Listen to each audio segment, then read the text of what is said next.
자, 그럼 본격적으로 여러분 교과서 28쪽에서부터 29쪽 내용 확인해 보도록 하겠습니다. 오늘은 세 번째 소단원으로 여행지 지리 정보의 수집과 정리입니다. 실제로 우리는 이제 앞선 시간에서 지도 그리고 지리 정보 시스템을 이용해서 다양한 지리 정보를 수집을 할 수 있다. 혹은 우리가 미리 확인을 해볼 수 있다 라고 했는데요.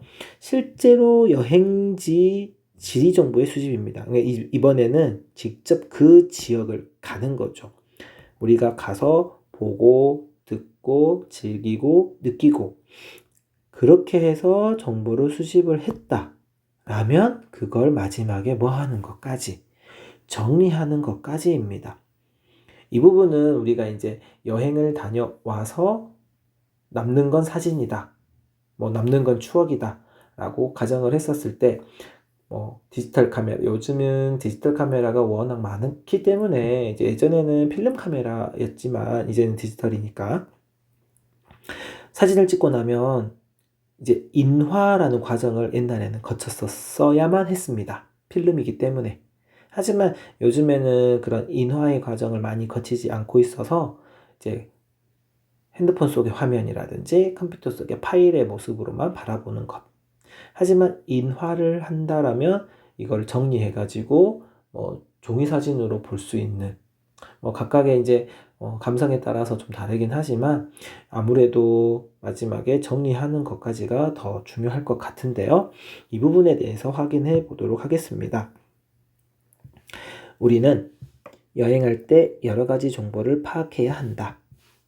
안전 정보는 물론 교통, 숙박, 현지 음식 정보 등 여행에 필요한 정보들을 체계적으로 관리할 필요가 있다. 여행 정보는 공식적으로 국가기관에서 운영하는 누리집이나 애플리케이션을 통해 얻을 수 있다.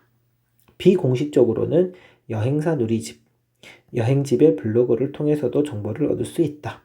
일반적으로 공식적 정보는 신뢰성은 보장되지만 여행지의 생생하고 자세한 정보를 얻기 어렵다. 그에 비해 비공식적 정보는 생생하고 자세한 정보를 얻을 수 있지만 신뢰성이 보장되지 않는다. 그래서 여러분들은 공식적인 부분, 비공식적인 부분 두 가지를 모두 다 잘 활용할 수 있어야 된다라고 선생님은 진짜 단언컨대 이야기를 하고요. 선생님이 이제 경험을 했던 부분은 조금 이야기를 하자면 그때 이제 신혼여행으로 파리에 갈 때 선생님은 4월 말에 가서 5월 초에 이제 5월 초까지 이렇게 지냈었는데요.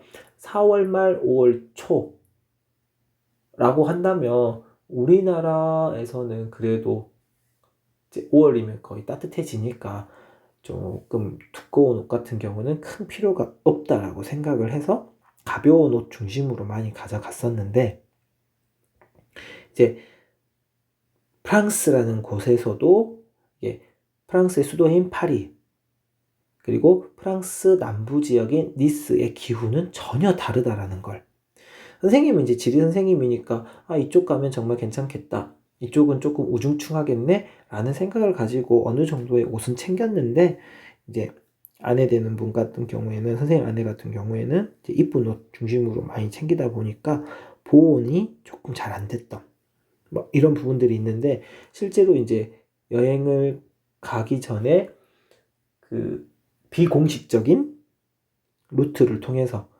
이제 카페 같은 데 보면은 지금 현재 프랑스 파리 날씨 어때요? 런던의 날씨는 어때요? 이렇게 올리는 사람들이 있거든요. 그래서 여행 가기 전만 해도 프랑스 파리 지금 날씨 엄청 따뜻해요. 이렇게 이야기해서 이제 편하게만 가는데 막상 가서 우리가 지낼 때는 좀 날씨가 흐린 날도 하루 이틀은 있었고요. 그리고 기온이 의외로 낮았다라는 이런 부분들 때문에 비공식적인 정보는 그러니까 실시간으로 보여줄 수 있지만 그렇게 신뢰성이 있지는 않다. 이것 선생님도 이제 한번 경험을 했던 부분이라서 이야기를 했고요. 여기 아래쪽에 보면 여행에 필요한 정보라고 되어 있는데요. 여행 전과 여행 중입니다. 실제 여러분이 여행을 갔었을 때 이것만큼 중요한 건 없습니다. 자, 첫 번째는 여행 전인데요. 여행 국가 현황입니다. 정말로 내가 가려고 하는 그 나라가 안전한지의 정보입니다. 현재 상태에서는 질병, 이제 현재는 코로나19와 관련해가지고 다양한 부분들에 있어서의 문제점들이 발생할 수 있어요. 영국발 변이 바이러스, 미국발 변이 바이러스. 이런 부분들뿐만 아니라 동남아시아 열대 지역으로 간다라면 말라리아와 같은 질병들도 있겠고요. 다음 분쟁. 서남아시아 지역, 특히 이제 아프리카나 서남아시아 지역처럼 분쟁이라든지 테러와 같은, 테러는 유럽에서도 많이 발생하고 있기 때문에 이런 부분들에 대한 정보는 정말로 필요하다라고 말할 수밖에 없습니다. 그리고요, 여행자 보험이라고 되어 있는데 여행 시 발생할 수 있는 문제에 대한 최소한의 대비인데요. 이거는 필수입니다. 여러분들이 해외여행을 간다라고 했었을 때 필수적으로 들어 넣어놓고 가셔야 된다라고 확인을 해야 됩니다. 진짜로 이거는 보험의 보장 내용을 확인하고 비교해서 가입할 필요가 있습니다. 진짜 가장 대표적인 것 중에 하나가 도난이에요. 도난. 이제 우리나라는 이제 그 외국인들이 하는 말들 가끔 들어보면 여러분들도 이런 느낌 알고 있을 것 같은데, 커피숍에서 핸드폰을, 지갑을 테이블 위에다 잠깐 놔두고 화장실을 갔다 오더라도 없어지지 않는데, 심지어 가방 같은 거 놔두고 다니잖아요, 우리는. 근데 유럽 같은 경우에는 가방을 테이블 위에다가 올려놓고 차를 한 잔 마시고 있는데 누군가 와서 그냥 그 가방을 가져가요. 내가 눈으로 보고 있는 앞에서도. 실제로 그런 소매치기라든지 분실과 같은 문제들이 많이 발생을 하고요. 그런 경우에 이제 도난당한 물건에 대한 보상이라든지 이런 부분들이 필요하잖아요. 그때 이제 필요한 게 바로 여행자 보험이에요. 내가 상해를 당할 수도 있는 것이고 사고를 당할 수도 있는 부분이기 때문에 이런 여행자 보험은 정말 필수적으로 여러분이 꼭 가입을 해야 되겠고요. 자, 입문 환경은 종교 예절이라든지 금기시하는 행동, 옷차림. 왜냐하면 실질적으로 여행지별로 금기시하는 사항들이 있습니다. 문화적인 예절이라든지 봉사료 문화라든지. 이제 우리나라 같은 경우는 봉사료, 팁이라는 게 조금은 덜하지만 외국 같은 경우는 10% 아니면은 무조건 $1 이런 식으로 있고요. 종교예절 금기시하는 행동, 특히 이야기할 수 있는 부분이 바로 이슬람교 지역에서 이슬람교의 사원을 이제 모스크라고 이야기를 하는데요. 이 모스크를 방문을 할 때는 신체가 드러나서는 안 된다. 남자든 여자든. 그래서 만약에 방문을 한다면 이런 부분들은 잘 지켜야 되겠죠. 그리고 자연환경 정보입니다. 기후환경에 따른 특징을 파악하여 추위나 더위 등에 대비해야 되는데, 이게 조금 전에 선생님이 이야기했던 부분이고요. 우리나라에서 여름방학 동안에 남반구에 있는 다른 지역을 방문을 한다. 뉴질랜드를 방문을 한다. 그러면 챙겨가야 될 옷들은 겨울옷이다. 이런 부분들을 잘 확인을 해야 되는 거죠. 그리고 지형의 기복이나 고도 등의 정보를 확인을 하여 내게 필요한 물품들, 옷가지들, 이런 부분들을 잘 챙겨가야 된다는 거겠죠. 다음에는 여행 중에는 이동 수단, 이동 경로, 여행 중 안전 정보인데요. 버스, 택시, 지하철, 이동 가능한 교통수단을 파악을 하는 겁니다.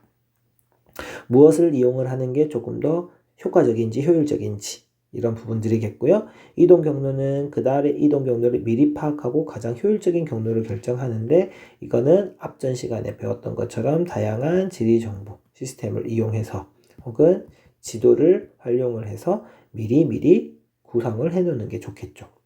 그리고 세 번째, 여행 중 안전 정보는 비상 상황이 생겼을 때 대비할 수 있는 방법을 미리 숙지해야 되는데요. 비상 상황은 너무나 많아가지고 선생님이 말할 수도 없을 정도로 많을 것 같아요. 뭐 여권을 잃어버렸다거나, 뭐 테러가 발생을 했다거나, 뭐 물건을 뭐 잃어버렸다거나, 내가 아프다거나, 뭐 다양한 상황이 생겼을 수 있기 때문에 그런 방법들은 미리 확인을 해놓고 정리를 하고 여행을 떠나는 게 중요합니다. 실제로 이제 아래쪽에 한 걸음 더 해보면 여행정보 알아보기라고 해서 이거는 공식적인 루트가 되겠죠. 한국관광공사와 외교부 공식 애플리케이션을 통한 여행정보라고 되어 있는데요. 한국관광공사는 국내 여행을 안내하는 애플리케이션과 함께 해외여행 시의 안전과 언어 등 기본적인 정보를 제공하는 애플리케이션을 운영을 합니다. 누가? 한국관광공사가. 해외여행 시 안전정보는 외교부에서 운영하는 애플리케이션을 통해서도 받을 수 있다고 합니다. 그래서 한국관광공사 외교부 공식 애플리케이션이 있고요. 다음 국가별 관광청도 있습니다.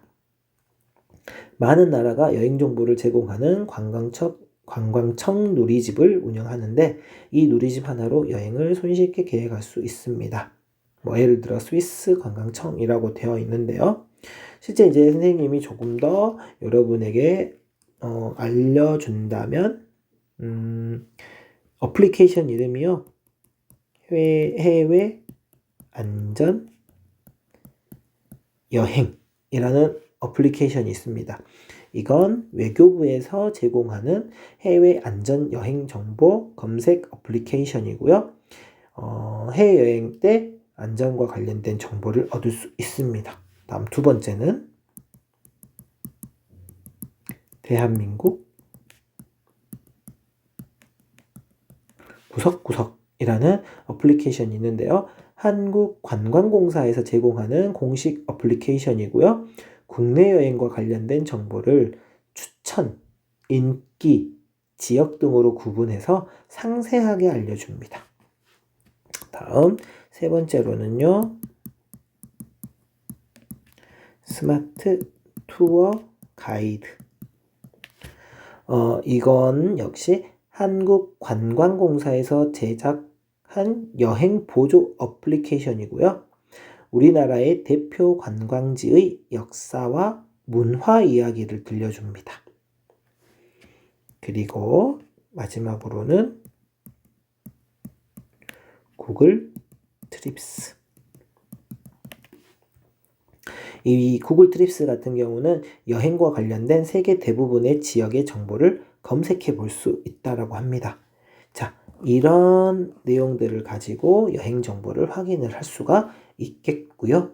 다음 페이지에 넘어가시면 위쪽에서는 누리소통망 서비스 SNS를 활용한 여행지 정보의 검색과 지리 정보라고 되어 있는데 아래쪽에 보시면 뭐 이제 시애틀 날씨 루브르 박물관에서 SNS를 통해서 여행지를 검색하는 모습과 위치 정보 확인을 묻는 메시지 이런 부분들이 나와 있는데 밑에 한번 내용을 보시면 스마트폰에서 누리소통망 서비스 애플리케이션을 하나 선택해서 여행을 준비할 때 필요한 현재 날씨, 경관, 상황 등 최신의 정보를 한번 검색해 보자라고 되어 있는데 여러분들이 뭐 예를 들어서 페이스북이라든지 인스타그램 혹은 이제 트위터 뭐 자신이 이용하는 서비스의 검색 기능을 이용을 하고요.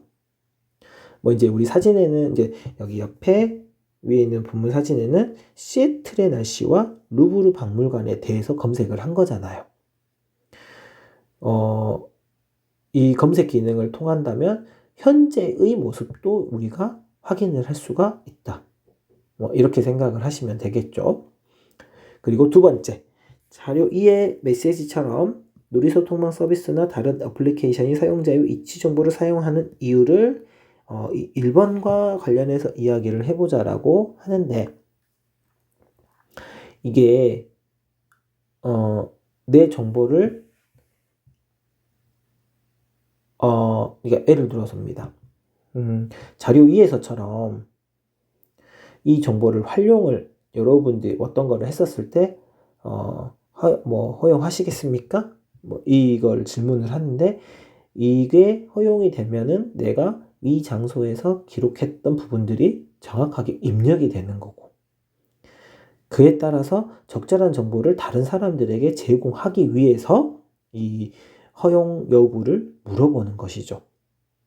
이제 만약에 핵심 어떤 특정 지역에 대한 핵심 단어를 검색했을 때 그 지역과 관련된 위치의 사람들이 올린 정보를 제공할 수 있으려면 이걸 허용으로 해줘야지 내가 정보를 제공한 게 다른 사람들에게도 보여줄 수 있다라는 것이 되겠죠.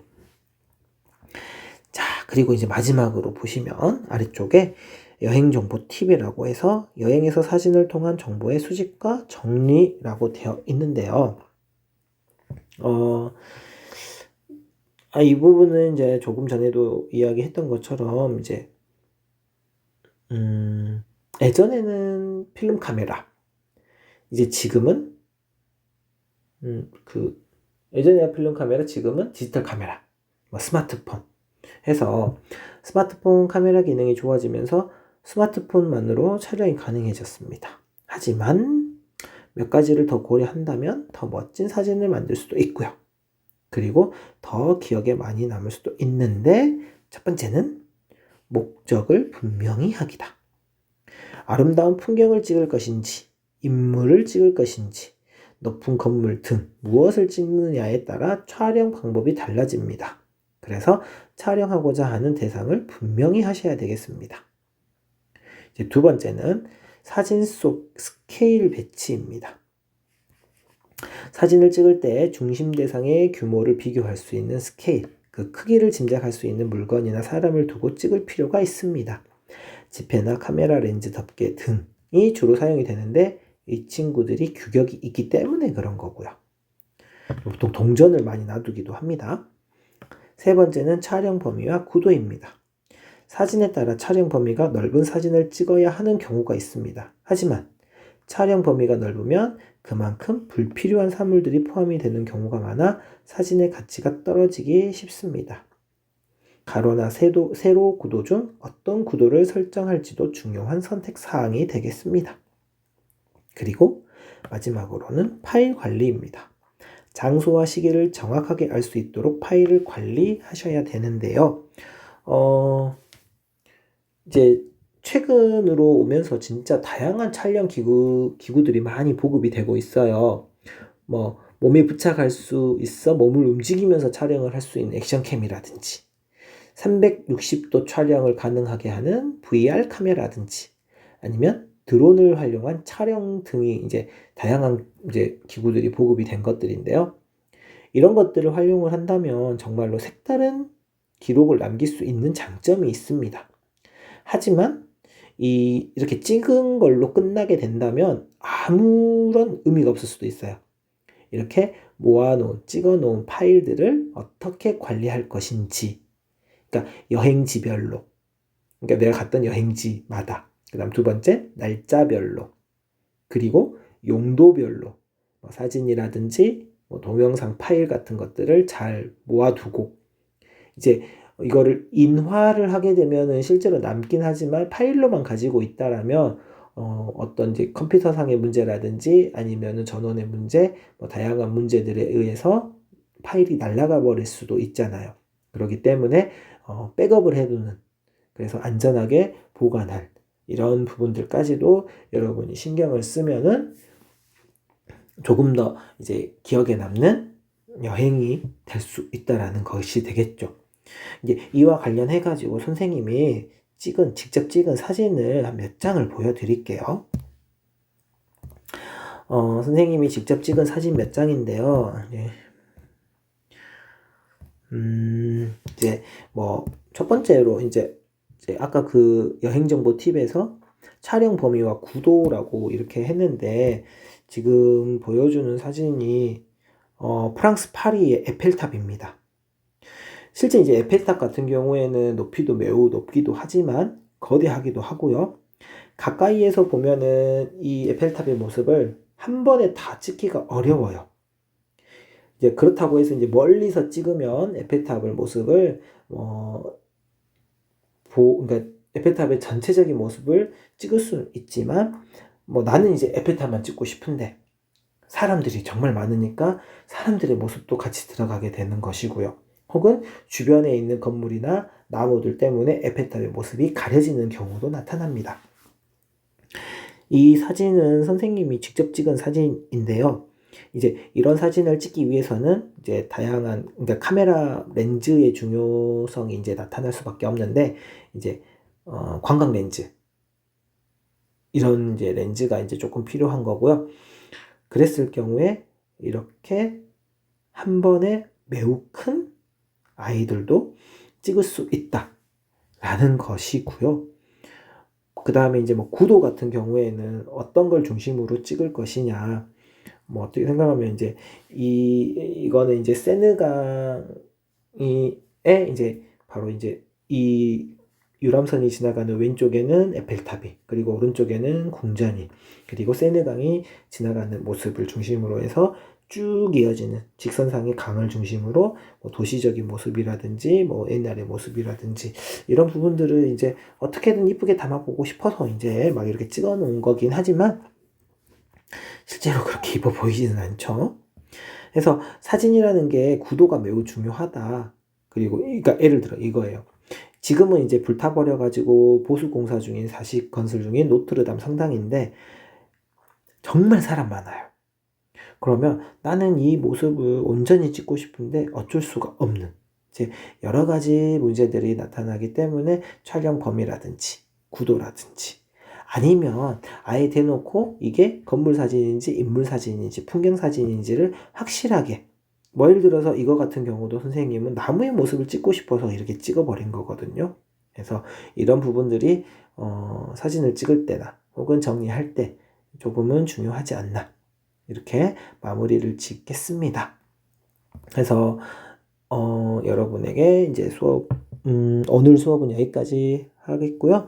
이 마지막 사진은 제가 그 여행사진 코너란에다가 올려놨던 사진인데, 이제 약간은 하트의 모양, 혹은 천사가 날개 달고 가는 모양, 뭐 여러 가지 의미로다가 생각해 볼 수도 있는 것들인데, 여러분들도 지나가다가 한 번씩 하늘을 쳐다보기도 하고, 뭐 좋은 모습이 있으면은 카메라 셔터 눌러보고 이걸 잘 관리해가지고 자신만의 사진으로 만들어 보는 것도 좋을 것 같습니다.